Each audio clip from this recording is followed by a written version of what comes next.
Welcome back to the comment section. My name is still Tamara. It's nice to see you again, and if you've never been here, welcome. We're sitting on the couch today. We're keeping it casual.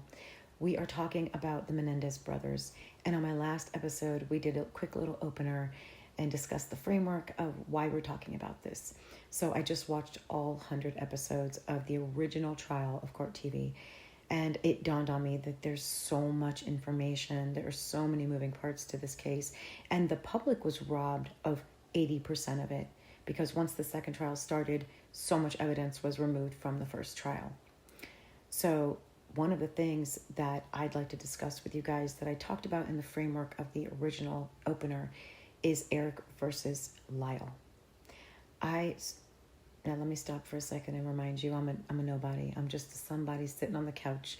I'm a somebody like you sitting here in my human flesh just thinking, and this is what I'm thinking. Erik and Lyle were not in the same state of mind. They hadn't been in the same state of mind for a long time. Hence why it was a surprise that Lyle was told that Erik was living this way.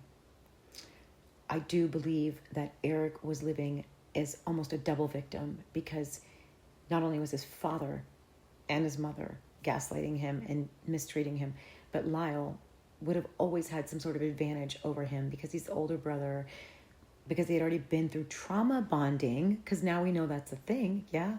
Trauma bonding, that's what they have. They have a trauma bond. And so I don't think Erik understood this at the time. I don't think we understood this at the time. We were not as sophisticated as we are now. So you've got a 18-year-old boy who's finally confessing to his big brother that he literally stands behind to protect him while he's an 18-year-old man full of his own testosterone and strong. That's where his mind was, is that my brother needs to protect me because my dad will kill me. Those are different states of mind. Erik was never treated and tried fairly because he was always tried with his brother. So what I saw happening in this trial was the prosecutor would use Lyle's life and then clump it together to frame their character. So she'd say, oh, you see, Lyle had a condo. Oh, you see, Lyle was in Princeton. Oh, you see, Lyle went to Europe with his sister. So how could they have been in captivity? How could they have been in isolation? Why would you say they were abused? So you see what she did there. Really dirty games that this prosecutor played. But we're going to talk about it. And I don't think Erik was ever treated fairly through this entire trial. Tried like an adult and treated like a child. Anyway, that's what I think. I'd love to know what you think.